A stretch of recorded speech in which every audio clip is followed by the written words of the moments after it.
And so I was actually in physics at the time, and I was in the space science program, and it was such a big program that I only had one elective class. And so I took anthropology because it was the only one that happened to fit in my time slot. Right. And then I was like, wow, people can actually do this. And so I transferred that summer to U of T. I had been at a different university and then transferred here. Well, the thing about archaeology is that it's not like you can sample anywhere and just bring it to your lab and do work. So it's sort of happenstance and networking. So for my master's, I went to South Africa to look at human skeletons from the past. And while I was there, I happened to meet faculty at the University of Cape Town who was working up in the desert part of the country. And she mentioned that no one had worked there ever.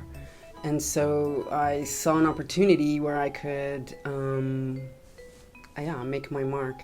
And so while I did my PhD on the open sites of the coast, the major site I work on now, we only found, which is a rock shelter, we only found it like at the end of my PhD. And so it's about surprise and circumstances and discovery. And it's the only rock shelter for like 600-kilometer radius. So it was lucky that we found it.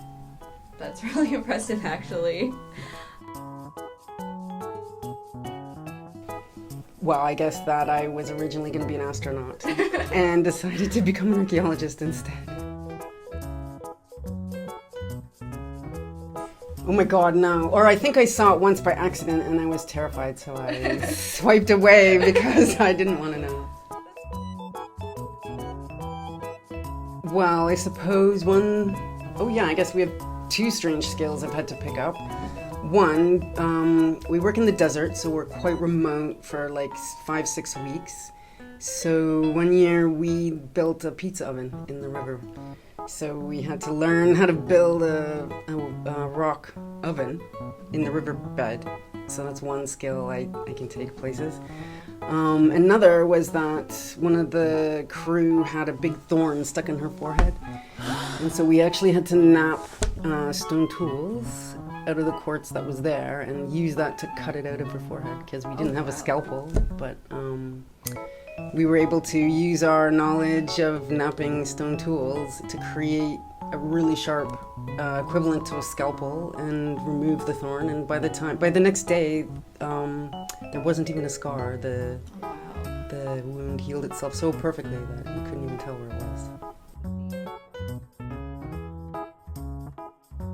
That's a really tricky one. I'm always envious of Julie Tycrobe's primate excursions. So yeah, I'd switch with Julie, but she works really hard, so then I'd have to do a lot more extra work. So, but yeah. You're actually the second person to say that. Oh, really? Yeah. Okay. My least favorite part is having to deal with the legality. So if somebody's cheating or plagiarizing, then that's really difficult because you have to talk to the students one-on-one and confront them. And so that part is kind of super not fun. And what's the best part of being a faculty member? I guess access, it sounds silly, but you guys have been students for a long time now. And if you become a faculty member, you never leave school, right? Like you're an undergrad, then you're a grad student, then you're a postdoc, then you're faculty. So I think one of the best things about being faculty is having that sense of security, of community, no matter where I go.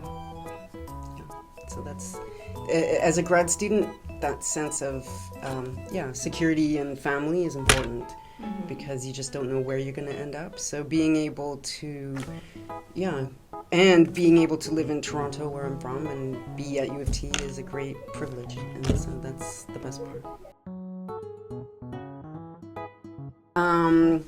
if you're going to do a presentation, don't drink coffee. Drink tea, okay? Because it calms your body down, but not your mind. My other big piece of advice is try not to stay up all night cramming for tests, because the way your memory gets laid down, you have to sleep for your RNA to be laid down. So the trick is to do all your crazy cramming days before the test and then sleep the night of the test, so that all of that RNA gets laid down as memory.